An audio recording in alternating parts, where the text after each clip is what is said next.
Hello, Rex. Hi. We are ready to go here in a little bit. We're at the Riverside Market, just east of the Jinx Bridge, and we are getting ready to start here. Let's get set up. If you allow for a little bit of producing going on while we're doing this, I'm going to be ready to go. Hey, there we are. There we are. That's pretty good. We got a little bit of delay.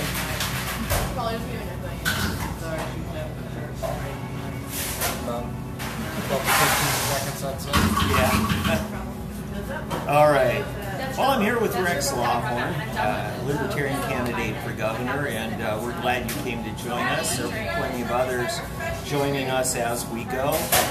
We're going to discuss the race for governor. Part of the reason we're doing this is because there was a forum going on tonight that they decided by whatever hook or crook reason who they were going to invite in for candidates. Yeah, Tell us about it.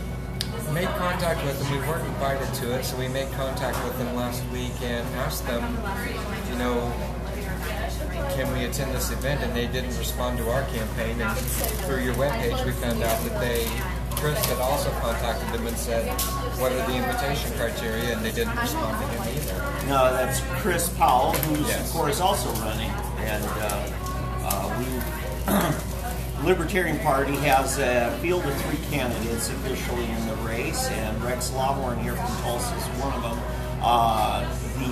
Chris Powell, who actually the last cycle, 2016, I believe he ran for county office there in Oklahoma City. Yes, ran for county clerk of Oklahoma County. Okay. Now, you're involved in a local business community. Chris Powell is with the police department there. Correct. I understand. And then there's also another candidate, Joe Exotic, who's very exotic. Very much so. Yes. Runs a zoo down in Wynnewood. He's got a lot of great tigers. So, anyway, so we're going to keep an eye on what's going on over at the Jinx High School across the river with that forum going on tonight. But I just felt like this is a great opportunity. Rex has the night off. I had an opportunity, since I'm not involved in that event tonight. Tomorrow night I'm going to be doing the First District congressional debate along with KRMG. It's the same group, correct? Is it from through the Jinx?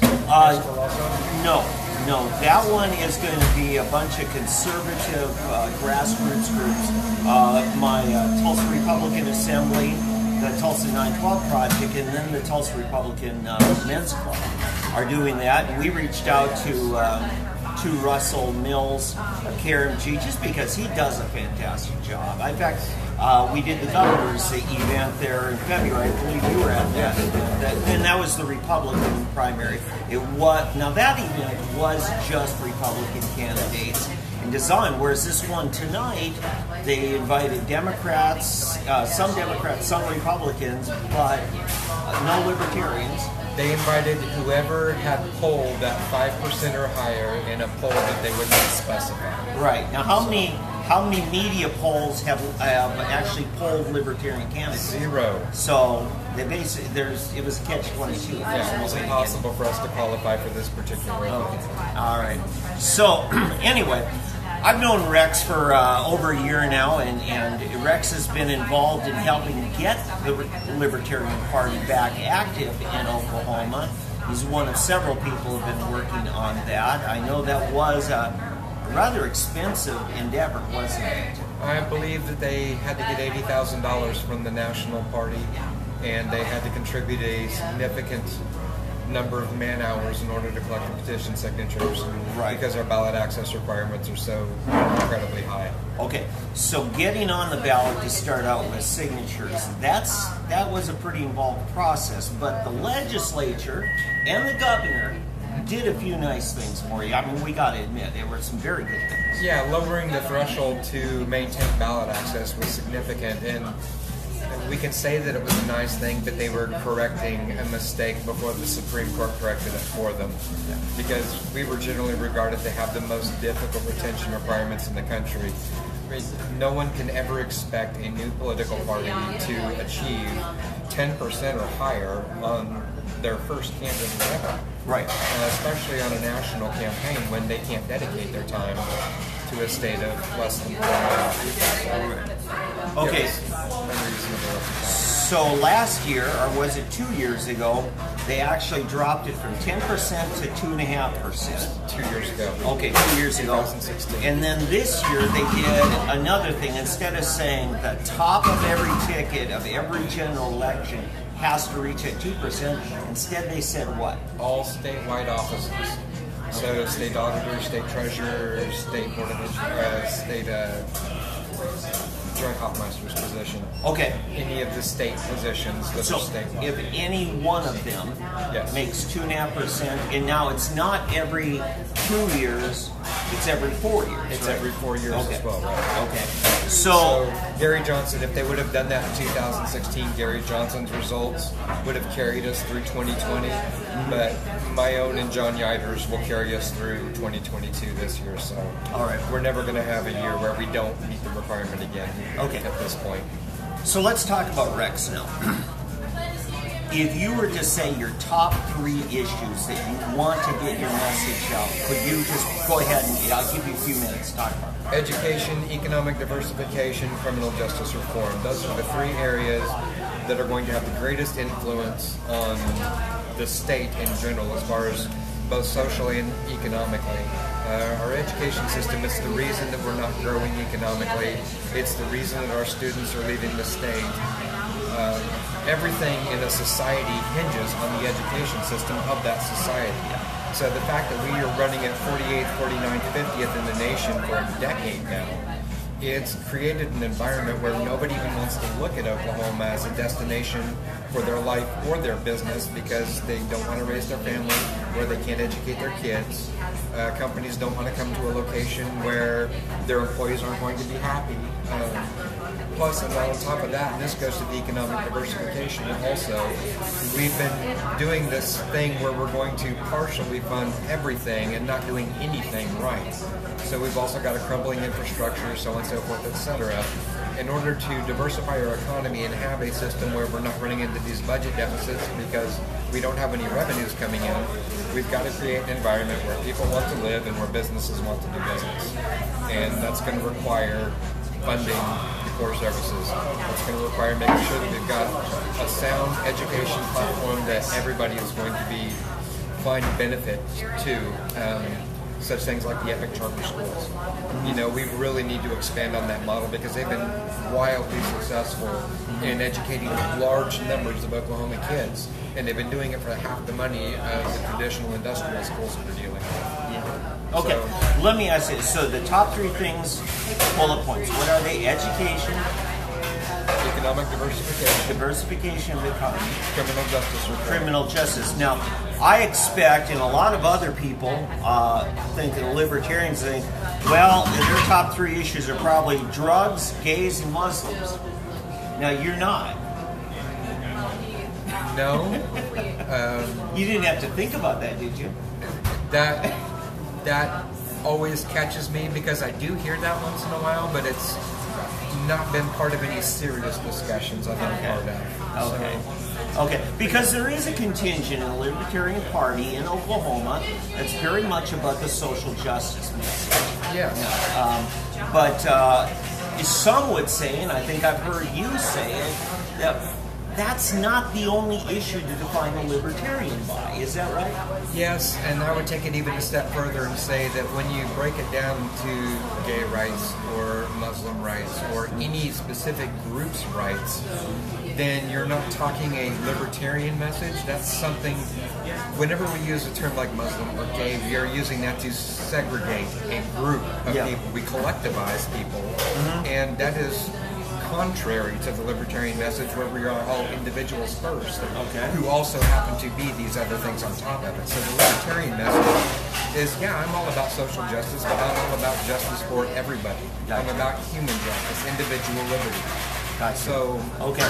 Now, let me take this, because you said education is first, and I listened pretty carefully, and that's a socialism program in Oklahoma, largely.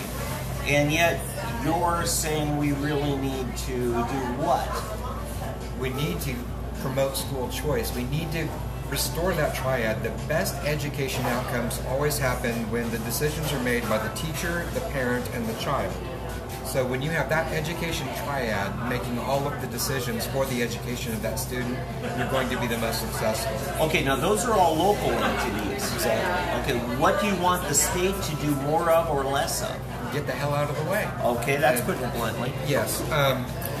The situation is right now, when we tie the state funds, our legislators been, I know that they're Republicans, but it's been a Democrat socialist mentality, especially regarding the education system, where all power flows from the state, all decisions flow from the state.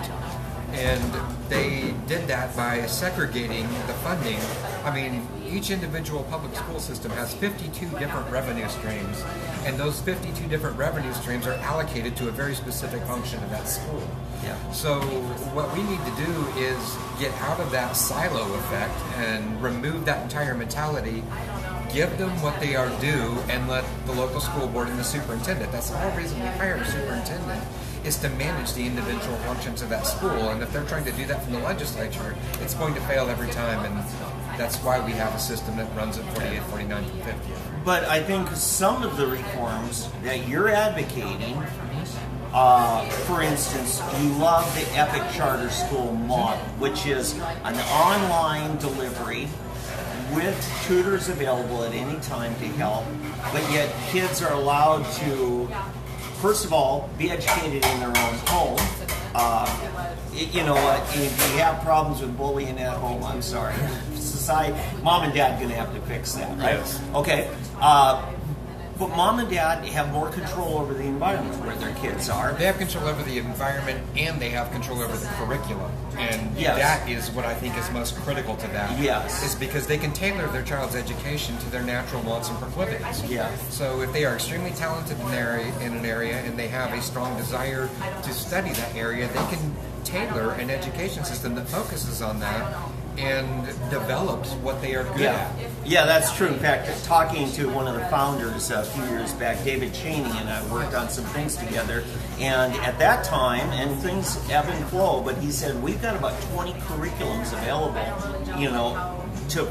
at the disposal of whatever's best for that child's particular education. And they've got dozens of supplemental curriculums that they can add to that program as well, which gives them the opportunity to exceed the state standards, which isn't something that's available to most students right now because they're tied to that classroom and that classroom's curriculum. Okay.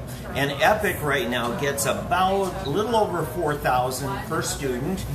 Tulsa Public Schools gets over $9,000 per student, and yet we really don't see double the money causing double the academic success. In fact, they're probably quite the contrary. Less.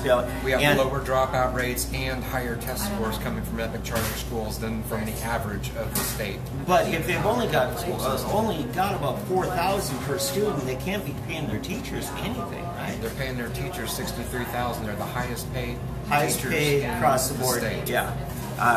Thank you. I was setting that up tongue in cheek, but that's exactly because when you take away the brick and mortar cost, the administrative cost, you simplify it. So those are some of the things. So what you want to see is new ideas, new technologies.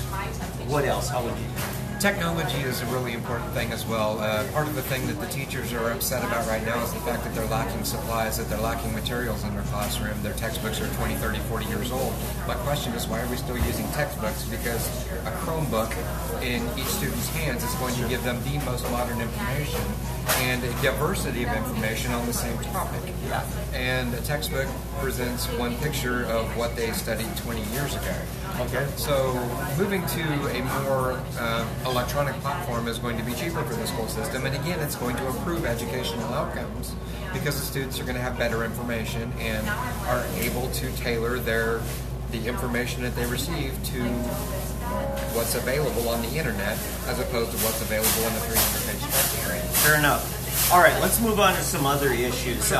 Medical marijuana is on the ballot for the first time coming up this June. Vote yes, state question Vote yes. 788, period. So you weren't going to hedge that at all. You just straight up vote yes. Why? That goes to my criminal justice platform. We are over 53% of the people sitting in Oklahoma jails right now, local, county, state, are in there for something like a possession or drug use offense. We are putting people in jail because they are struggling in life. That sounds exactly counterproductive to what they need to become productive members of society. On top of that, we're spending about $460 million a year between law enforcement and the jail system in keeping these people locked up and prosecuting these crimes for something they shouldn't be in jail for to begin with. They haven't hurt anybody. They haven't hurt anybody else's property. They've got no business being in jail. Okay. Now this question is just to allow doctors to prescribe it as part of a person's health care. You're going a little bit beyond that from what I'm hearing. I am. Part of the thing that they're talking about right now, part of the opposition to State Question 788, is that they're talking about it being recreational because there are no ailments specified. Right. But the thing is, they are doing it the most intelligent way that they possibly can and removing the need for future legislation. Because we are discovering new treatments every year that cannabis is beneficial for. So if they put in there, we're going to allow these 8 specific things. Oh, next year we found out that it does cure cancer after all, and the doctor can't give it to a cancer patient. So fair enough. The fact of the matter is, right now we've got 26 ailments. We know for a fact that it helps. And there are dozens more on top of that it is strongly suspected that it helps. So, okay, but the strongest medication for painkiller I know of is morphine. Demerol is one of the brand names of that. Surely doctors can be giving out morphine, right? Since they can't give out pot. Hey, they can give that to whoever they want to because it's owned by the pharmaceutical companies and the legislature's owned by the pharmaceutical companies. So it's about the dollar. It's all about the dollar. It always has been. All right. I was driving past one of the biggest casinos on my way down here, River Spirit. That's an Indian tribe owns that. In fact, pretty much every casino in the state, if you're not an Indian tribe, an acknowledged and recognized Indian tribe, it's illegal. What do you want to do about the gambling? Well, the compact is being renegotiated in 2020, and I totally understand that the tribes want to maintain control over gambling on their lands, and that's perfectly right. They're sovereign tribes. They should have every right to control what happens on their lands. However, on the lands that are not tribal, there is no reason that we should be discriminating, once again segregating one segment of society from the other to the benefit of one and the detriment of the other. And we can argue about whichever way that actually works on this. Yeah. But the fact remains, everybody deserves equal protection under the law. If one person can do an action, every person should be allowed to do that action. Yeah. So I would like to see it not be legal for tribes, but legal for everybody. Okay. And again, there's going to be a lot of things to work out to make that happen. Absolutely. And, all these things that we talk about in this gubernatorial race, they give us this long, complicated question that you could write a doctoral thesis regarding what the platform or solution would be, involving hundreds of people and ideas. But the best thing that we can do as a governor is be able to assemble the correct team that would deal with all of those lower level details to work it out. Sure. But the end result should be whatever the governor's platform said, and in this particular case, equal protection under the law, legalized gambling free. Okay. Now, you're a Tulsa County resident. You're part of 1st District Congressional District. There's not a Libertarian candidate filed in that race. That's correct. Have you got a favorite? Have you got a horse in the race? Oh, absolutely. Nathan Dahm. He's been my state senator for the last 8 years. And why he's not a Libertarian, I don't know, because just about everything he pushes is for the liberty of Oklahomans. Everything he has done has been as a representative of his constituents. And he's one of the more honorable, one of the more approachable, one of the kinder men that I've met that works in the state government.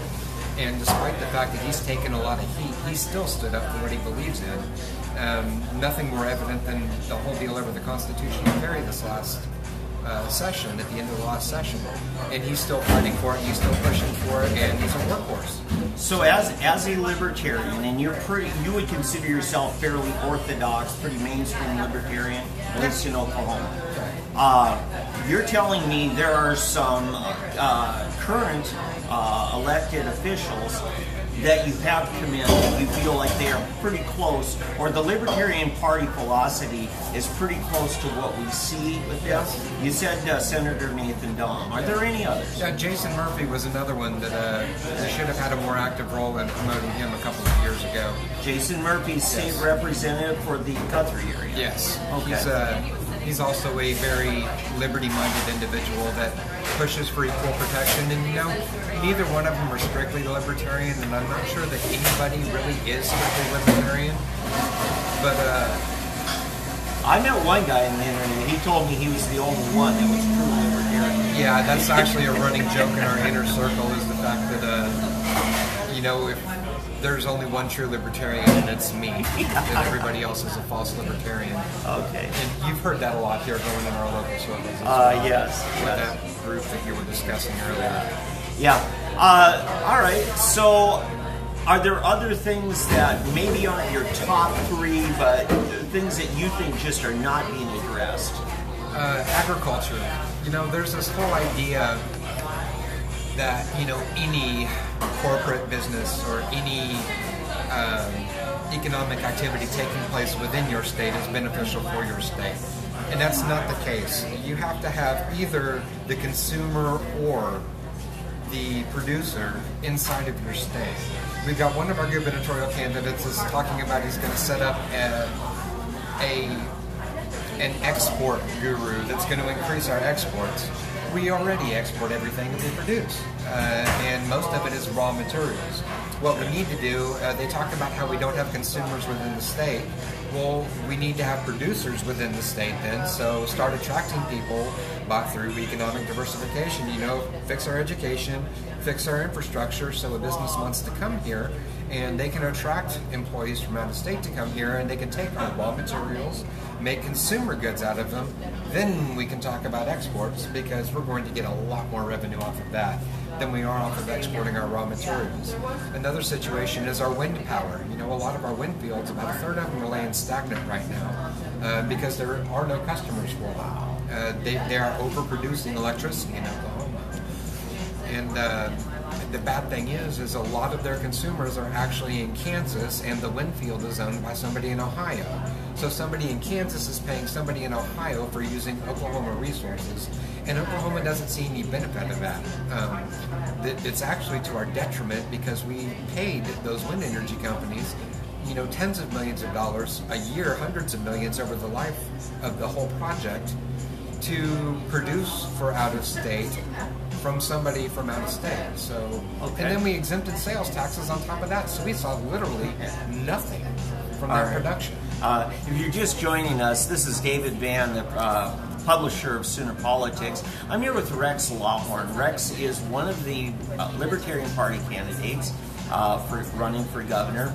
We decided to get together down here right next to the Jinx Bridge, because just on the other side of the river here, we've got some of the pre-selected governor candidates at a forum there at the Jinx High School.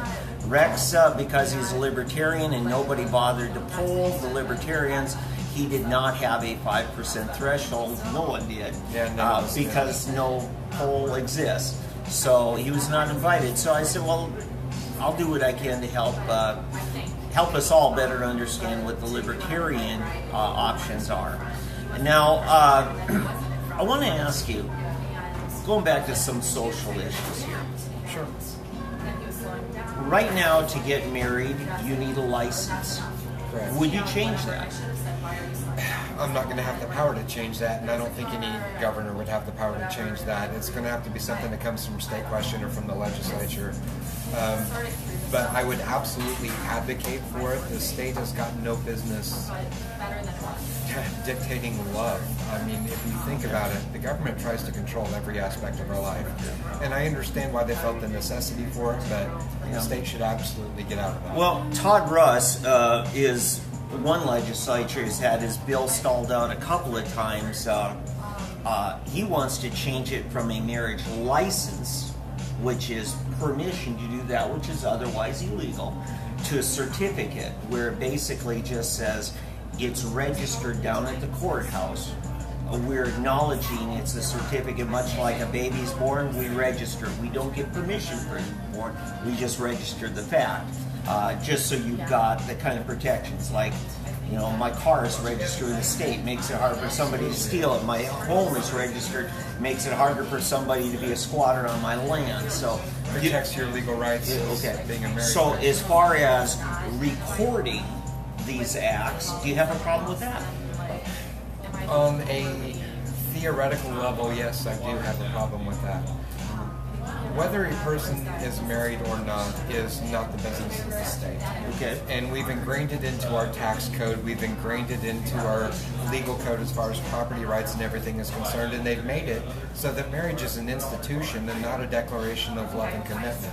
Okay. And that's how it's more viewed by society these days. So even the fact that you have to register it with the state or get a certificate of some kind, it still allows them to maintain that institutional control over what your marriage means instead of the couple involved. And there is no situation where the people at 23rd and Lincoln should be dictating to you the parameters of your interpersonal relationships, what is fundamentally the most interpersonal relationship Well, of all. then why should we register a deed to our house or property or cars or anything else? Something like that, it protects your property rights. If somebody could come in and steal your marriage, you know, we would have a discussion there. But the fact is, what about ownership of, say, shares in a corporation or being a partner in it? If we don't have that registered, how do we protect our rights as being a part owner? Interpersonal contracts. It doesn't have to be a certification or a registration. We do prenuptial agreements right now. We have the mechanisms that exist to completely remove government out of sanctioning a marriage or even registering a marriage. Okay. The prenuptial agreement by itself could be the contract between that couple that dictates the parameters of their relationship. Okay. That should be sufficient. Okay. Tom's driving home from work and he gets in a terrible car crash. Car blows up. Somebody knows because his vehicle is registered, but you can't even read his driver's license. They finally figure out who owns the car. They've got to notify next of kin. There's some life-saving decision perhaps that need to be made. Doesn't registering who's next of kin also help for things like that? It could, but again, it's something that's not necessary. I mean, I think the vast majority of us carry around cell phones now, and we have ICE inside of our cell phones in case of emergency contact. I mean, my mother's not married. I'm her ICE. There's nothing that prevents somebody from carrying a card in their wallet. You know, there are multitudes of ways without getting government bureaucracy involved for dealing with all of these situations. And I understand the arguments, and I understand that a lot of people are used to it, and there's a simplicity to it from their perspective, but at the same time they don't recognize the complexity that it puts into their relationship. Because say there's a situation and for whatever reason you decide you need to dissolve that contract, that agreement between two individual free people, and it's time for them to go their separate ways. It's not a matter of them just dissolving their contract anymore. They've got to sometimes go through a year of bureaucratic process to do something that they both agree to. And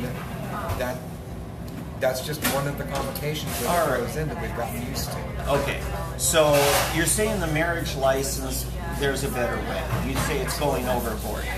Any other licenses you think are just kind of foolish restrictions?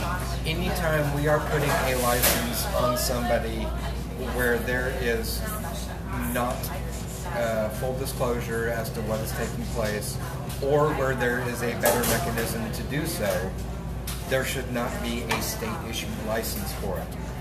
Certain situations, we talk about like doctor licensing. Absolutely, they got people's lives in their hands, right? Okay, occupational license. Occupational licensing. Okay.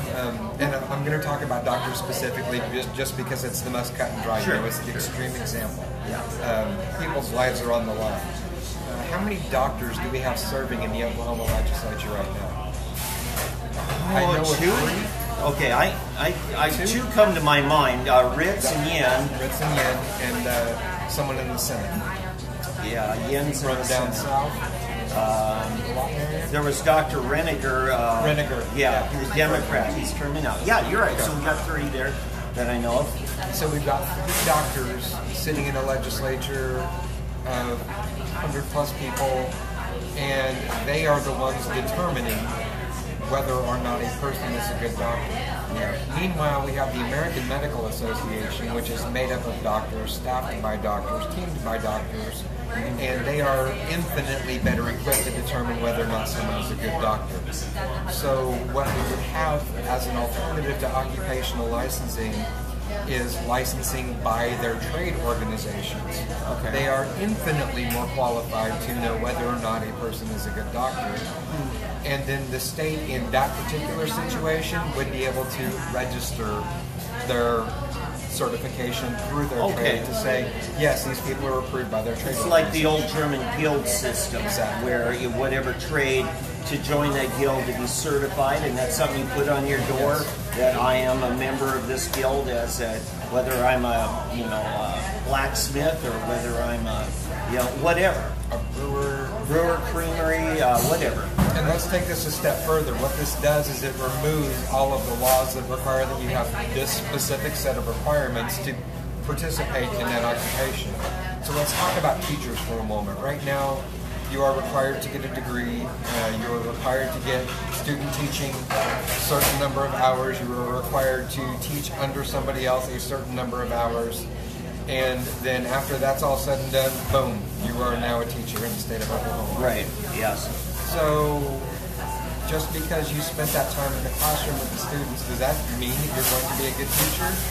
No, I can't tell you how many teachers I've had tell me, man, I had this student teacher, and there is no way they should ever be standing in front of the classroom, but they didn't do anything that I should fail them.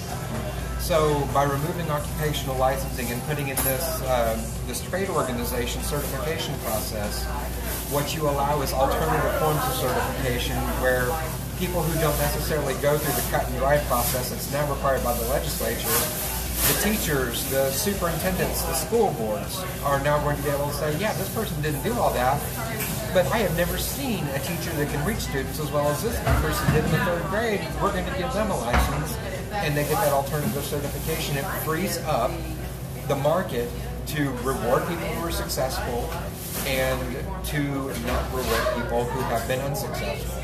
It's very easy to game the government system because there are no professionals there that know how the system works. Okay, I want to say thank you to some of the people joining in for, I think that's your son, Rex David III, and Aaron, and Liberty Ron, and some of the rest of you. Want to thank all of you for being a part of this tonight. We're going to be archiving this. Some of you may be watching now in our archives. I am David Vann with Sooner Politics. We decided we were going to take our own initiative tonight to get to know some of the candidates, and I thank Rex Lawhorn for stepping in. Rex is a Libertarian candidate running for governor of Oklahoma. The primary election, you have to be a Libertarian. You had to have registered by last Friday, and it is June 26th. That's when those things, that's going to be decided between you and Chris Powell and Joe Maldonado, right? So now, last election cycle, you guys decided to make it open any independent to run. That's not the case this time. No, in the last election cycle it was presidential, and our presidential candidates nominated by convention. Libertarians were able to choose who their candidate would be. This time around, this is the first time the Libertarians have ever had a gubernatorial candidate on the ballot. So it's the first time it's ever been a concern or a question as to what would be the right thing for the party. Well, I think also when you consider the fact that Dax Eubank and Murphy, what's his first name? Murphy. I forget the name. I'm sorry. Yeah. It escapes me. They both ran just because they wanted to have Robert Murphy. Robert Yes. Murphy, thank you. Yes. And they both ran, but both of them really wanted Dax Eubank to win that nomination, go on, because Robert Murphy had already planned on spending his efforts working on the presidential general election campaign. But the vast number of independents, which I think there were more independents voted than Libertarians voted. By a 3-to-1 margin. Well, yeah, but part of it's because you only had a small window for re-registering Libertarian before that time. So, but the name Murphy being pretty popular in the state, we've had Dana Murphy, we've had Jason Murphy, and Dax Eubank. You're the only one, Dax. I'm sorry, you're the only one. It's true, buddy. So Eubank lost. Yes. Even though his opponent wanted Eubank to win. Yes. Was actively campaigning for him. Okay. So you got to say that's part of the reason in many people's mind for choosing that. It was what highlighted the issue. What we actually, I mean, in that case, we had two principled Libertarians that were on the ticket, and it wasn't a concern. What we are worried about is a sore loser type of thing. Say, in this particular case, right now, it's looking like Gary Richardson, he's a little bit behind in the polls, and Connie Johnson on the Democrat side, she's behind in the polls by a decent margin. So 2 years from now, 4 years from now, they can't win their primary for the party that they're part of, but they're still wildly popular and have tens of thousands of supporters. Yeah. When you've only got 5,000 people registered in your party, it wouldn't be anything for them to bring over their 10,000 supporters and take the Libertarian position to forward a Republican or Democratic platform. And that's been a concern. It has been a concern, and we were surprised that we didn't have that concern in this particular cycle, but what we wanted to do is make sure that we headed that off at this point until we get to the point where Libertarians are controlling the Libertarian message. Yeah, okay. So now this time 2 years ago, you had in the hundreds. How many you got registered Libertarians? We're approaching 6,000. It's been wavering between about 5,600 and 5,900. Okay. I think we're sitting right around 5,600 right now. Let's, just for the sake of scenario, hypothetical, let's suppose Drew Edmondson wins the Democrat nomination here at the end of this month. I can't see an outright winner on the Republican ticket. It's probably going to a runoff. But suppose we have someone like, say, a Mitt Cornett. Sure. And then I don't know if it'll go to a runoff or Libertarians, but let's say it is you, just for the simplicity of it. You've got Edmondson, Cornett, and Lawhorn. Where do you think, do all the Republicans go with Cornett in November? Oh, absolutely not. I was joking with a friend earlier about what I would say in my opening speech when I got on the stage, and said you're going to have the two options between the two Democrats and me. And that's the way a lot of people are going to view it, because a lot of the urban Republicans have taken a distinctly Democratic stance. Tax and spend. We're going to use the government to solve all the problems. We're going to do a greater focus on social issues, and we're going to use the government to social engineer our communities. And Mick I have a lot of respect for the man. I like him as a human being, but I do not want him to govern me, because he has the idea that the government has all the answers. Okay, I'm sorry. We've got some people coming in to join us here tonight. Here we go. In fact, I have a question for Rex tonight. Go ahead and introduce yourself, if you will. Hey, I'm Fred Calico, longtime supporter of Rex ever since the announcement. So I just figured I'd come by to show some support. I feel feel like I pretty much know everything I need to know about you. He's been following for a long Ben time. Calico, your dad? Yeah. I know Ben. Yeah, I was actually talking to him about 20 minutes ago. Mentioned I was coming to see you guys. All right. He was excited. Thank you. Do you have a question for Rex or a comment? So, comment, yeah, hey, I love what you're doing, man. You got my support 100%. So, I wasn't going to vote until even asked you about it. I heard your podcast. I was like, you know what? All right. Thank you so much. This is David Mann with Sooner Politics. We're spending an hour down here at the Starbucks, just across the Jinx Bridge from where they're holding a debate tonight, a debate with select Democrat and select Republican candidates. They decided they did not want any Libertarian voice there, so we just thought we'd give Rex a little bit of a voice, and we thank you for being a part of this tonight. I want to talk to you somewhat about where do you believe the Republican Party is failing most in Oklahoma? Listening to their constituents. By and large, Oklahoma is, if not the most libertarian, close to the most libertarian state in the country. We were founded by libertarians, people escaping governmental oppression, land rushing, coming out here to seek economic freedom and to get on their land, to raise their crops, to raise their families without anyone standing over them. And unfortunately, to their detriment, they ignored what was taking place up in Guthrie during the Progressive era when they came in here and they put in that rigid constitution. So starting way back at the very beginning, the people who seek to rule us weren't listening to the people of the state and what they wanted. The state of Oklahoma government has never represented the state of Oklahoma. Well, what do you think of our constitution, the state constitution? It's incredibly progressive. It started progressive and it hasn't gotten much better over the 120 years that we've had it. Look at our Second Amendment laws. They said that it was illegal for you to own a gun in your own home in the original Constitution.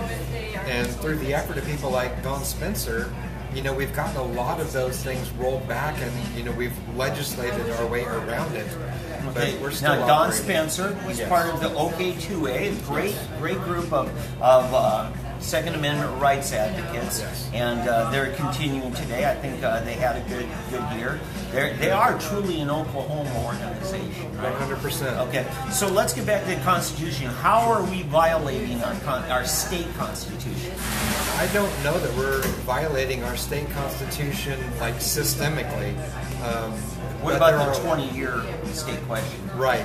There are specific instances, specific planks of it that we violate, such as the fact that the Constitution is supposed to be brought before the people every 20 years for you to vote on and decide if you want to change something about the Constitution.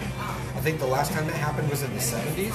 Yeah, now that was actually, it was supposed to go on the ballot every 20 years, asking the voters, do you want to convene a new constitutional convention? Right. I believe it's probably the best part of our state constitution is the ease at which it's supposed to be to fix it, To be modified. or to reform it, or to throw it out and start over if need be. Now, it would stay in effect even after new constitutional convention, and it would, the result then would go back to the ballot again.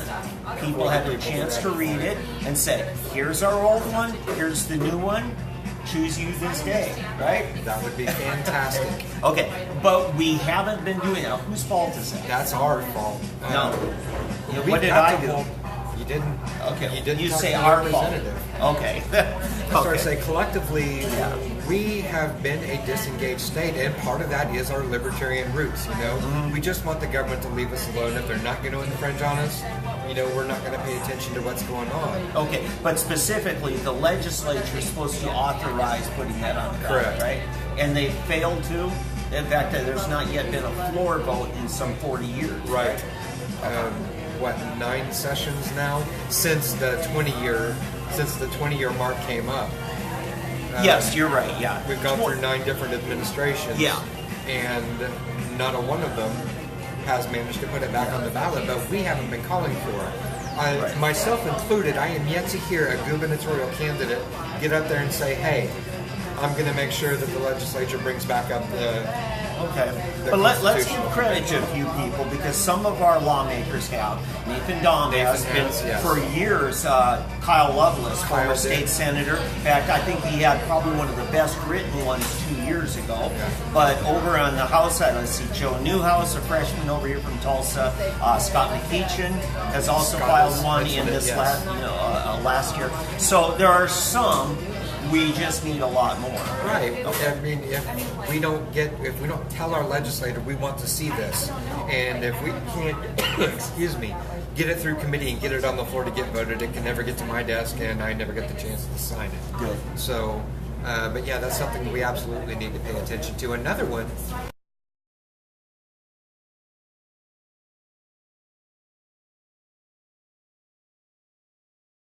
Representing a district that he doesn't live in. Okay, now that would be Patrick Wyrick. Right. And he's been living for 15, 20 years in the Oklahoma City area and was appointed to fill a seat for southeastern Oklahoma. Right, and the Supreme Court now had a challenge to that, but they threw it out. Well, they said they didn't have standing. They didn't have standing. They said only 2 people in the state of Oklahoma have standing. The other 2 finalists that the governor didn't choose. But those people aren't going to do it because they're not going to go against the governor. They're not going to go against the party because of the establishment. And they might be ineligible to serve as well. It's a possibility. I don't know. I never researched. But it's a good example. Who's disenfranchised by that? The people of Southeast Oklahoma. Okay, and yet the Supreme Court said they don't have standing. It's beyond me why they ruled that particular way. The only other group that can do anything about it is the legislature, and they are refusing because for some reason they have this mistaken belief that the Supreme Court rules the state of Oklahoma when they are the ones that write all the laws. You know, a constitutional convention could fix that because we would have to impanel a whole new Supreme Court. Yes. That would be that's a good idea. Another reason to support a constitutional convention. Glad he's my friend. So, anyway, all right. Give a grade to Governor Fallon. 8 years in office. F. An F. In every way, shape, and form. All right. Give a grade to this year's state legislature, which just adjourned. I'm going to have to give them a D. Okay. And that's simply because that they did make some good Second Amendment reforms. They did make some wise energy policy decisions to where they equalized the playing field a little bit to where other industries would have the opportunity to grow and flourish in the state of Oklahoma. It didn't just happen this last cycle, it happened 2 years ago, but they reformed the workman's comp law, which was a huge burden on small business in Oklahoma. So they have done some good things that have promoted both economic liberty and social liberty. But overall, they've been the same authoritarian, autocratic system that Oklahoma's been fighting for 3 decades now. That is what's keeping us repressed, what's declining our population, what's preventing our economy from growing. Same mentality.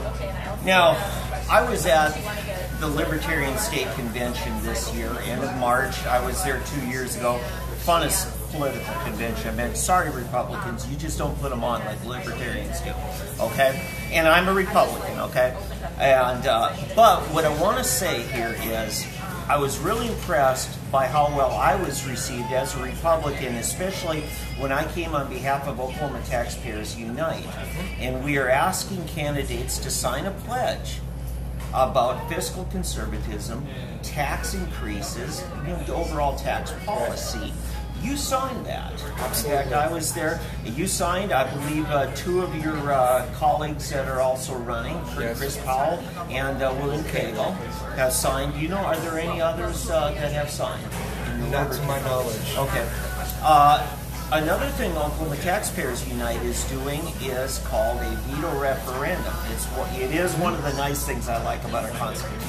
Yes. The right of the people, when they see the legislature and the governor push through something that the people don't want, the people can circulate a petition.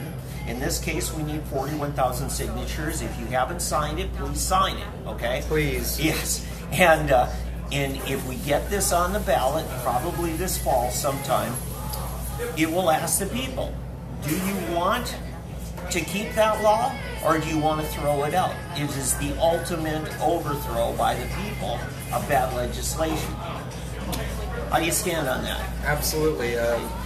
You know, I'm really hopeful that Nathan Dom's going to be successful in circulating his internal petition to get a special session called to where they can overthrow the veto in the special session. But barring that, the people are always the last line of defense. Yes. Against any constitution, against any legislation, against any system of government. If your government fails you, you do not just have the right, you have the obligation to throw off those chains and make the changes that you as the people want. Yeah. So that's yes, one of the absolutely things. support. Many states don't have it. I grew up in Minnesota. Initiative petition is not even constitutionally allowed for, veto referendum, any of this stuff. So you're going to vote to throw out that tax increase. Correct. Why? Because Do you not love students? Do you not love teachers? David, everything that the teachers union was asking for, I've been promising to give them since last February. Not 2018, 2017. I offered a $10,000 a year raise to our teachers. I offered to make sure that our classrooms were staffed, stocked, and ready to educate with no additional contribution from the teachers. And I offered to do it without raising revenue in any way, shape, or form. No new taxes, no raising of taxes, no gamesmanship with the books. That money exists in the system. And the fact that the legislature refused, there have been literally dozens of candidates that have been pointing out the areas where the schools are wasting the money and taking it out of the classroom where they didn't need to. And the legislature ignored all of those and took the easy way out and said, let's just give them Drew Edmondson's platform and do it. And Okay, so if we throw that out, that tax increase, roughly half a billion. Some are saying 450 million, some are saying 600 million. But will we then all of a sudden need a special session to come up with some new funding, or cut or take away those teacher no, increases? and this is one of the more ridiculous parts of that bill is that money wasn't even allocated to the teachers next year or the year after. The raises that the legislature just gave them are unfunded next year, unfunded the year after, and they were counting on revenue increases to make up the difference, and then all of these new taxes was just going to go back into the general revenue. Okay. So, you know, we get rid of this. We're not even doing anything to the teacher raises because the money's not there anymore. Do we expect to have money left over this year? They are saying that we do. I'm hearing $1.2 billion. That's what they're saying. I'll believe it when I see it. I have a feeling that about 800 to $1 billion of that is going to wind up missing or misallocated or something along those lines, because that's what they do every cycle, right? He's a conspiracy theorist, folks. Well, I would agree with you on that if we didn't already have the evidence of the health department, if we Yeah, didn't have you're the right. evidence of the Oklahoma Turnpike Authority, Yeah. if we didn't have the waste that was taking place at the tourism department, if we didn't see all of the corruption issues at the DHS. The CIRB, the county The county roads revenue fund, funds. yeah, 230 million. So a district attorney in Ada is saying, look, is this not the county's money? Tell us whether it is or not, because the counties believe it's their money, but yet the legislature says no. Says no. Yes. So all of this creative accounting that we're seeing, you know, just in this last year, we've seen 6 major departments come out with evidence of mass corruption. Yeah. And so, I mean, you can call me a conspiracy theorist, but I'm calling it like everybody in the state of Oklahoma sees it. So, I would say the level of cynicism is very broad and very substantial. and it should be. Yes. They have earned it. It should be. Yeah, you're with me tonight here at Starbucks, the Riverside Market, right east of the Jinx Bridge in South Tulsa. And I'm here with Rex Lawhorn. He is a Libertarian candidate for governor. We thank you for being a part of this. And if you're watching later on, thank you for watching our archives. The election is June 26th. Rex is one of the 3 on the ballot. We wanted you to get a chance to hear Rex explain in more than just the 2-minute sound bites. Oh, if that. Yeah, those are always fun. Yeah. So we've talked education, we've talked economy, we've talked some social issues. Any other issues that you think are important here? Let's not leave out criminal justice reform. Medical marijuana is only one part of that. Another part of that is looking at the corruption that we have at the county level, that cycle. And this is one place where I'm going to give Joe some credit. Joe Maldonado. Maldonado, okay. He often talks about that cycle, that partnership that takes place between the police, the district attorneys, the defense attorneys, and the judges, to where they have this cycle to where they arrest you on a possession crime so that they can collect the fines on it. Then the attorney gets their cut of it when they have to represent you in court. And then the DA gets a cut of the civil asset forfeiture. And of course the judge, if he's staying busy, then he's showing himself to be tough on crime because he's putting somebody in jail for smoking a plant that grows in the cracks of the streets of Oklahoma. So criminal justice reform goes a lot past getting these specific situations out of jail by not prosecuting these specific situations. It also goes into dealing with the criminal justice system as a whole and creating an atmosphere where we are now focusing on liberty and rights and the protection of those rights, as opposed to actively seeking somebody to prosecute so that they can further fund their department. Yeah, I noticed that usually the reason a person goes back into jail a second time is because they can't afford to pay the fines from the first time. Either that or they weren't adequately prepared to be reintegrated into society. So they are left trying to survive doing what they know, which happens to be whatever got them in jail in the first place. Okay. So there are a lot of things. We need to start focusing more on restorative justice. We need to start focusing on mental health and making sure that those 2 particular situations are being utilized most effectively. 1, because it's cheaper for the state.